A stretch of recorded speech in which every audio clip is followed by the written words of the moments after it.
Salut à vous, salut, j'espère que vous allez bien. J'espère que vous portez très bien. On continue à la bonne lancée et j'espère que vous avez adoré la vidéo du Collège Boréal qu'on a eu à passer et à partager avec vous. L'admission, comment ça se déroule au Collège Boréal. Et je vous ai dit tantôt, le Collège Boréal se situe partout, principalement dans toutes les grandes provinces du Canada. Et c'est une opportunité pour vous, les candidats internationaux qui veulent venir étudier au Canada, parce que le Collège Boréal, c'est un collège purement francophone. Et vous là, vous allez retrouver des Africains, vous allez retrouver bien sûr des Européens à l'intérieur. Donc, vous qui êtes de l'Europe, vous qui êtes de l'Afrique, vous allez retrouver des semblables. Et ça sera aussi une opportunité pour vous de mieux comprendre et d'apprendre dans un environnement qui vous permettra simplement de réussir votre insertion au niveau du Canada. Alors, sachez que la voie de l'immigration par l'éducation ou bien par le permis d'études, c'est la meilleure voie et ça vous permet d'obtenir un retour sur investissement sur le long terme. Et sachez une chose, ce n'est pas de l'argent gâché et ce n'est pas de l'argent perdu. Donc pour ceux qui veulent venir comme candidate ou bien comme étudiant ici, ne dites pas que c'est cher, ne dites pas oui c'est cher. Si c'est cher pour vous et que vous ne pouvez pas vraiment le faire, utilisez d'autres voies tantôt. Utiliser d'autres voies. Et la meilleure façon d'utiliser une autre voie, c'est de savoir exactement est-ce que j'ai le profil pour utiliser une autre voie d'immigration. Parce que pour l'éducation, pour venir ici avec un permis d'études, je vous ai dit c'est pour tout le monde, c'est ouvert à tout le monde. C'est ouvert à tout le monde. Maintenant, je peux comprendre que vous qui avez peut-être les 47 ans, 50 ans, que vous nous avez écrit tantôt pour savoir est-ce que vous êtes éligible et consort. Moi, je vous dis vous êtes éligible pour venir étudier au Canada. Mais ce n'est pas moi qui regarde vos dossiers, je ne suis pas un agent d'immigration tantôt. Donc je vous donne simplement les informations qui sont répertoriées sur le site du gouvernement du Canada. Vous aussi pouvez simplement aller vérifier cela. Et aussi pour ceux qui sont déjà lancés tantôt pour l'admission pour le mois de janvier, bravo déjà à vous. Tout ce que vous allez simplement faire, pour ceux qui vont aller au niveau du Québec tantôt, je sais qu'il y a des personnes qui nous ont déjà écrit jusqu'à envoyer les lettres d'admission. Simplement, vous devez déjà commencer à faire votre demande de CAQ. C'est important. Normalement, les établissements vous aident dans la procédure. Pour ceux qui ont déjà l'admission, les établissements vous aident parfois dans la procédure. Bon, pour ceux qui ne vous aident pas, vous-même faites-le. Donc, faites la demande de CAQ pour l'obtenir rapidement. Voilà. Donc, c'est ça que je voulais seulement attirer l'attention. Et aujourd'hui, on continue dans la même lancée par rapport à l'éducation et comment venir ici avec un permis d'études ou bien comment venir comme étudiant et réussir son immigration au niveau du Canada. Donc, comment venir ici en tant qu'étudiant et par la suite maintenant obtenir sa résidence permanente et ensuite, si vous voulez bien sûr avoir la citoyenneté, ça dépend que de vous. Alors, avant qu'on ne continue, je tiens ici à rappeler que désormais la chaîne évolue et tant qu'on évolue, on va essayer tant que bien ou tant que mieux de pouvoir améliorer bien sûr les contenus que nous mettons sur la chaîne. Et pour cela, on a tellement besoin de vous aussi. On a besoin d'avancer ensemble avec vous parce que depuis que vous nous suivez durant le début de l'aventure, on a beaucoup évolué. Il y a beaucoup de choses qu'on partage avec vous. Et on vous demande simplement, pour ceux qui sont là depuis le début avec nous, sachez désormais que vous avez des badges. Pour les abonnés qui sont depuis avec nous au départ, vous avez des badges. Ce qui fait que quand vous allez désormais nous écrire, quand vous allez désormais nous envoyer des commentaires, des messages pour qu'on puisse vous répondre, c'est en fonction des badges là qui seront attachés sur vos noms qu'on pourra vous répondre. Pour ceux qui n'en auront pas, désolé si on ne répond pas, c'est parce qu'on est occupé avec ceux qui nous suivent au quotidien. Donc, pour qu'on puisse vous répondre, vous devez juste vous abonner là maintenant si ce n'est pas encore le cas. Abonnez-vous tantôt, partagez au maximum et surtout n'oubliez pas, mettez toujours les pouces. Mettez-les, c'est important, c'est pour que l'algorithme YouTube puisse monter, puisse hisser la chaîne vers le haut. Donc, soulevons simplement la chaîne vers le haut, soulevons la chaîne s'il vous plaît. Donc, mettez le pouce, c'est toujours important. Chaque fois qu'on met des vidéos, mettez le pouce et surtout, cliquez sur la cloche de notification pour être informé de chaque vidéo qu'on va mettre en ligne pour vous principalement, pour que vous puissiez avoir toutes les informations qu'il vous faut. Alors, cela étant dit, n'oubliez pas, vous avez toujours la fenêtre bien ouverte, la porte bien ouverte pour soutenir la chaîne. Simplement en cliquant sur le cœur dans les commentaires ou bien dans la description, vous voyez juste en bas, cliquez simplement sur le cœur pour mettre des merci et bien sûr contribuer aussi à l'évolution de la chaîne pour qu'on puisse travailler au mieux, pour qu'on puisse se focaliser et ainsi avoir ce qu'il faut, les ressources qu'il faut pour donner ou bien aller chercher les informations. Beaucoup de personnes nous demandent des questions par rapport à Nouveau-Brunswick, Manitoba, le Québec, Toronto et comme ça. Vous devez comprendre que se déplacer au Canada, ça coûte énormément d'argent. Donc, pour qu'on puisse se déplacer, vous aussi, vous devez simplement soutenir la chaîne. Et vous savez, tout ce qu'il faut simplement, c'est quoi? Vous avez le cœur dessus au niveau de la description. Allez simplement là-bas, cliquez dessus et abonnez-vous ou bien simplement mettez ce que vous pouvez mettre pour soutenir la chaîne. Cela étant dit, on va avancer et aller directement sur le au but du sujet, bon, sur le but du sujet ou bien au but du sujet, c'est à vous de voir les francophones, les français, les enseignants là. C'est même à cause de vous qu'on fait la vidéo aujourd'hui. Alors, je vous explique. On a eu à parler tellement de l'éducation. On a eu à parler tellement de venir ici en tant qu'étudiant. On a eu à parler tellement par rapport à permis d'études qui est la voie du succès au niveau du Canada. Ce n'est pas la seule voie. Il y en a d'autres voies, bien sûr. Donc, mais pour ceux-là qui n'ont personne, pour ceux-là qui n'ont vraiment pas le profil pour participer à l'entrée express, l'éducation, c'est la voie pour vous, pour réussir, plus que ceux qui viennent parfois avec le profil d'entrée express. Alors, quand vous lancez le permis d'études, beaucoup de personnes se posent la question que bon, est-ce que je peux venir là-bas avec une formation? Je peux venir avec une formation, venir faire une formation de 1 an et après ça maintenant je demande mon permis. Non, écoutez très bien, écoutez s'il vous plaît. Arrêtez de faire comme les Noirs. Je sais que vous êtes Noirs, mais arrêtez de faire comme les Noirs. Arrêtez de faire comme des personnes qui ne sont pas civilisées. Arrêtez ça s'il vous plaît. Arrêtez de nous demander les bêtes questions de savoir, je vais venir ici faire une formation de 6 mois. Pourquoi dépenser ton argent pour venir faire une formation de 6 mois pour ne rien avoir à faire et ensuite maintenant pour qu'on te déporte dans ton pays?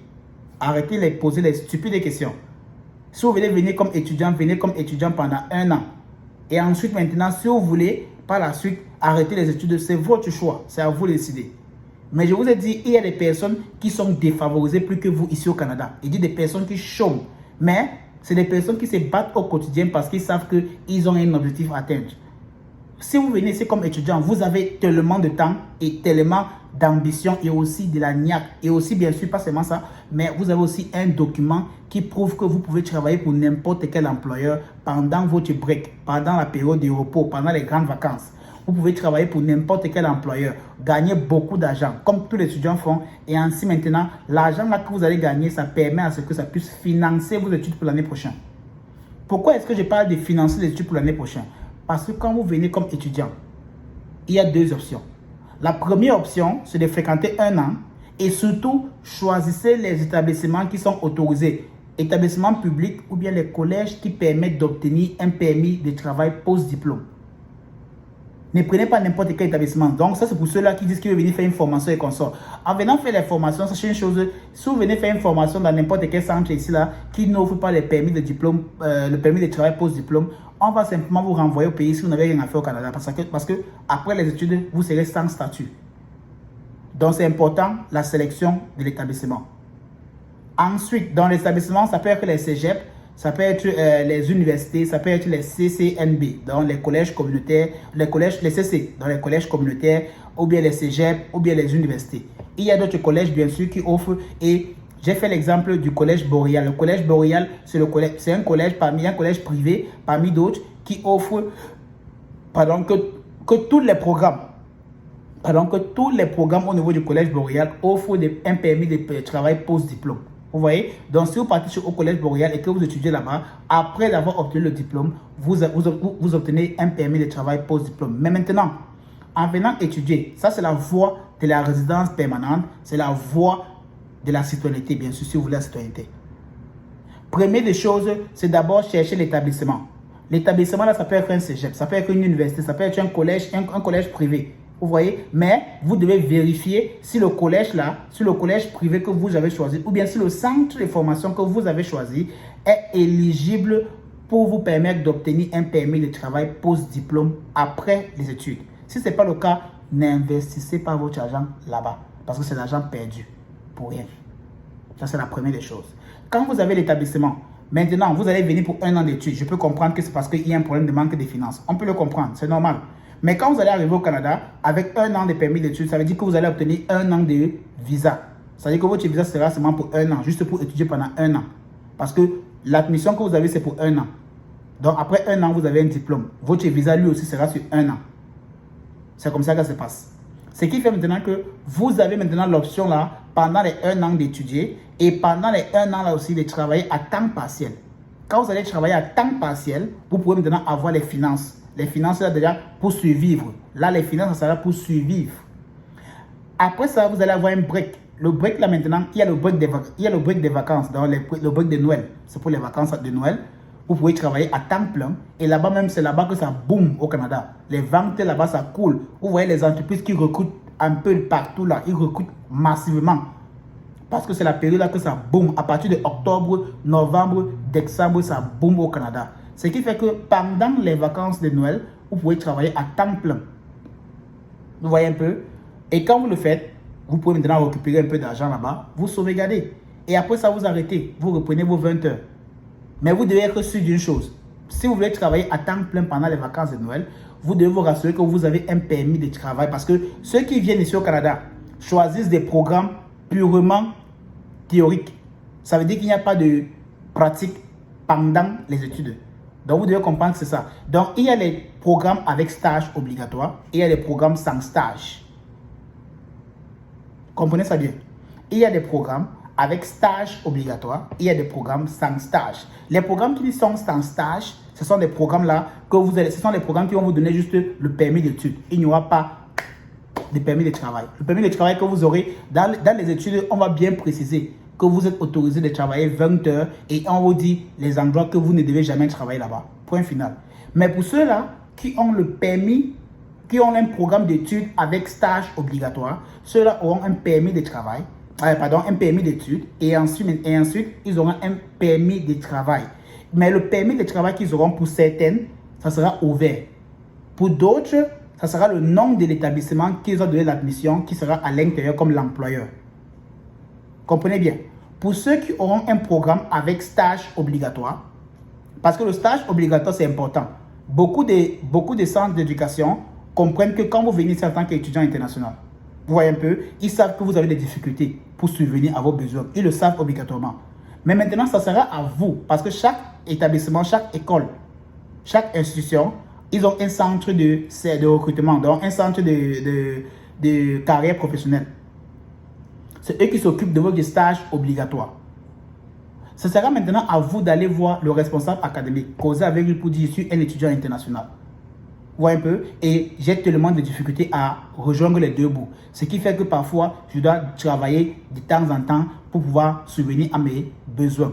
Parce que lors du stage obligatoire, ce que vous devez comprendre, c'est que les étudiants qui viennent au Canada avec un programme de stage obligatoire ne seront forcément pas payés pendant le stage. Ça veut dire que les étudiants là, ne seront forcément pas, c'est pas obligé que vous soyez payé. Mais vous devez remplir le nombre d'heures qui est inscrit sur le permis de travail de votre stage. Ça, c'est pour ceux qui viennent avec un permis d'études avec stage obligatoire. Donc, vous devez faire un stage obligatoire qui n'est forcément pas payé. Donc, ce n'est pas obligé qu'on vous paye pour ça parce que vous êtes étudiant et automatiquement, vous apprenez encore. Et pour d'autres personnes, vous avez la chance là qu'après le stage, l'entreprise peut vous recruter en fonction de votre discipline, en fonction de ce que vous avez eu à faire. Mais il y a toujours les moyens et les façons de contourner cela. Ce n'est pas obligé que l'école vous donne le stage là. Ce n'est pas obligé que vous partez travailler pour une entreprise pendant votre break ou bien pendant la période de stage là. Vous partez travailler pour une entreprise qui ne vous paye pas. Ce n'est pas obligé. Donc, ça sera à vous maintenant d'aller rencontrer le responsable de la carrière professionnelle de votre établissement, de votre école, pour lui dire j'ai un travail. Et dans mon travail là, on me paye bien. Et le salaire qu'on me paye, ça me permet de couvrir mes charges et ça me permet aussi de sauvegarder l'argent pour payer pour l'année prochaine. Quand ils vont comprendre ça, ils vont comprendre que vraiment tu es dans le besoin de travailler là-bas. Ils vont dire d'accord, ils vont te comprendre, ils vont comprendre votre situation en tant qu'étudiant international. Ils vont dire d'accord, tu sais quoi, on va gérer ton cas, il n'y a pas grave. Va seulement voir l'établissement là, demande-les qui t'envoie, ils te donnent la lettre ci, demande-les de signer simplement la lettre ci, que tu travailles chez eux. C'est fini. Ils sauront maintenant combien ils vont travailler pour pouvoir remplir les heures. Mais vous devez seulement travailler dans l'établissement là, confirmer que l'établissement là, c'est un établissement canadien, confirmer que l'entreprise auquel vous travaillez comme stage pratique, c'est une entreprise qui existe bel et bien au Canada, installée au Canada et paye ses taxes au Canada. Dès que c'est fait, l'école va maintenant valider la situation. Ils vont dire d'accord, le gars, si c'est bon, tu travailles, tu as ton temps plein et on ne te dérange pas, donc c'est bon, tu peux gagner ton argent. Tu peux maintenant gagner ton argent tranquillement et sauvegarder au maximum. Je vais vous dire une anecdote. Je vous donne une anecdote. Je vous parle de ça parce que c'est important. C'est comme ça que j'étais venu pour mon cas.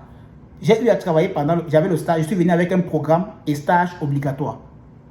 Je suis allé causer avec mon département responsable de la carrière professionnelle d'étudiant et je lui ai expliqué mon cas. J'ai dit que je suis étudiant international et j'ai besoin de travailler où on peut me payer, comme ça je puisse financer mes études pour l'année prochaine. Ils m'ont demandé simplement, c'est pas grave, on comprend. Parce que la majorité aussi d'entre eux, c'est des personnes qui sont passées par les études. Ce sont des personnes qui sont quittées d'autres pays pour venir au Canada. Donc, ils comprennent votre situation. Là, ils pourront simplement maintenant vous accompagner et vous donner maintenant l'occasion là de travailler toujours dans l'entreprise là sans quitter l'entreprise. Et ensuite maintenant, vous allez seulement remplir les fiches, les remarques, cela. Et moi, quand j'ai travaillé là-bas, je me suis pratiquement fait dans les 18 à 19 000 $ durant cette période-là. Ça m'a permis de payer ma scolarité sans problème. Ça m'a permis de payer ma scolarité sans problème. Et là, au lieu d'arrêter, j'ai dit non, pourquoi j'arrête? Si je peux continuer avec gagner de l'argent, c'est mon argent. Ouais, un peu.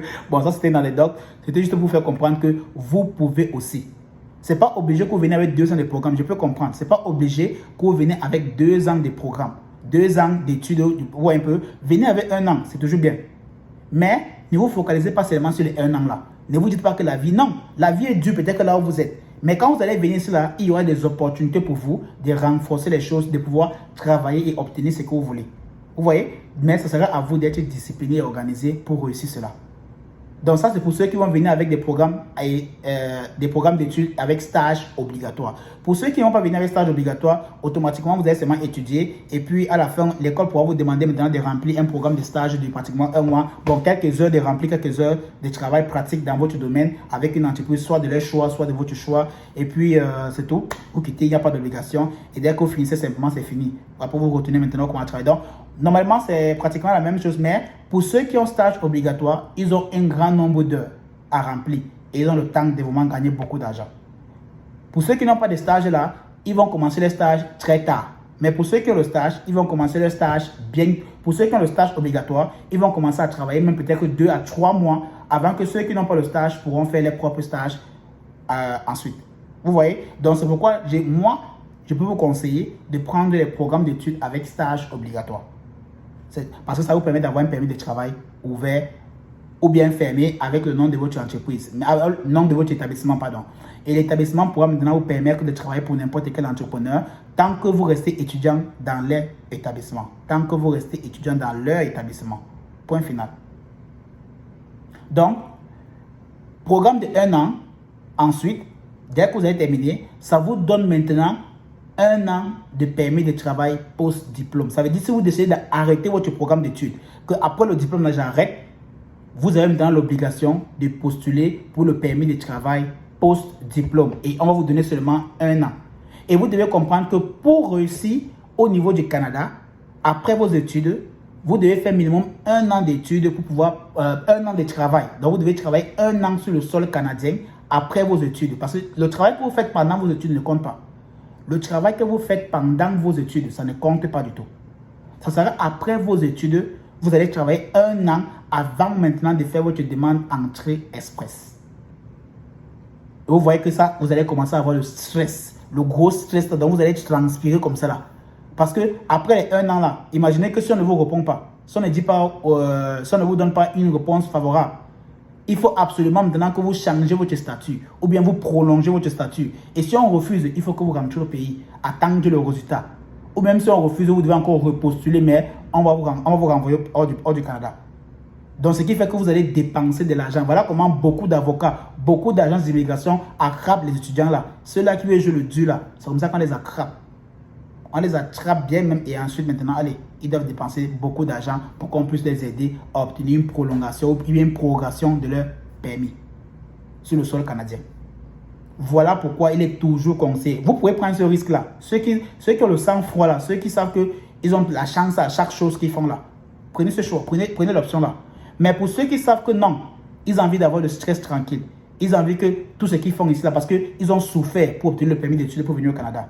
Et ils ont envie de vraiment avancer petit à petit, ou bien ils ont envie d'avancer dans le bon sens pour obtenir leur résidence permanente sans avoir le stress. Alors, venez faire 1 an au Canada, travaillez pendant votre break, travaillez pendant vos vacances, travaillez comme un malade, travaillez comme une personne qui a la tête ailleurs, donc il n'est pas au Canada. Une personne qui est un beaux-aïeux, une beaux-aïeuse. Travaillez jusqu'à ce que vous obteniez les financements pour financer vos études de l'année prochaine. Payez ça, c'est pas grave. Vous allez travailler peut-être pendant le break, beaucoup d'entre vous vont le faire. Vous allez avoir les 20 000 $. Je vous dis, il y a tellement d'argent à se faire pendant le break pour les étudiants parce qu'ils font 1 job, 2 jobs, 3 jobs parfois. Il y a beaucoup d'argent à se faire en tant qu'étudiant. Vous pouvez obtenir les 20 000, 25 000 $. Mais s'il vous plaît, n'arrêtez pas ça, vous commencez à frimer que oui, j'ai l'argent. Non, payez vos études avec ça. Dès que vous avez payé vos études, vous enlevez déjà une charge sur vos parents, sur votre famille. Et dès que vous payez encore les 1 an supplémentaire là, vous prolongez encore votre permis d'études pour 1 an supplémentaire. Et dès que c'est fait, dès que vous avez les 2 ans là, 2 ans d'études, le gouvernement du Canada vous donne 3 ans de permis de travail post-diplôme. 3 ans. Et tout ce que vous avez donné à faire, c'est quoi? C'est de travailler seulement. C'est tout. Tout ce que vous avez à faire, c'est de travailler. Plus de stress. C'est fini le stress. Travaillez seulement. Travaillez juste. Après un an de travail, ça va faire 3 ans que vous êtes au Canada. Et pendant la période même que vous avez le permis de travail post-diplôme, vous pouvez même rentrer au pays, prendre une sieste, vous reposer 2 semaines, revenir encore. Si vous voulez, bien sûr, ça dépend de vous. Mais si vous voulez profiter, au lieu de rentrer au pays, dépenser l'argent au pays, pourquoi pas faire venir peut-être un membre de la famille, de venir vous rejoindre au Canada? Tout simplement, c'est à vous de voir. Vous voyez? Donc, vous avez les 3 ans de permis d'études là, vous travaillez 1 an seulement, une seule année. Pendant les 3 ans là, vous travaillez une seule année. Et pendant la 2e année de vos 3 ans, vous faites votre demande d'entrée express. Point final. Avant que la 2e année de 3 ans se termine, vous avez votre résidence permanente. Vous pouvez rentrer au pays. Faites un mois là-bas au pays. Mais comme on sait, on fuit les empoisonnements.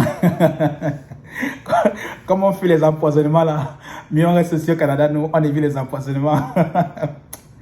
Oh mon Dieu, l'Afrique va nous tuer, l'Afrique va nous tuer. En tout cas, c'était juste pour vous conseiller sur vraiment comment choisir mieux votre programme d'études et comment, pas seulement le programme d'études, mais votre processus d'immigration au Canada via les études. Voilà ce que vous devez faire. Maintenant, c'est à vous de choisir le bon et c'est à vous de choisir le meilleur. Vous voyez, c'est à vous de choisir le bon ou bien le meilleur. Mais sachez une chose, c'est vous qui allez passer par la procédure là et personne d'autre. Donc le choix que vous allez faire, ça sera vous qui allez subir cela jusqu'à la fin. Donc, j'espère vraiment que ça pourra vous aider et on se voit bientôt pour une prochaine vidéo. Bye.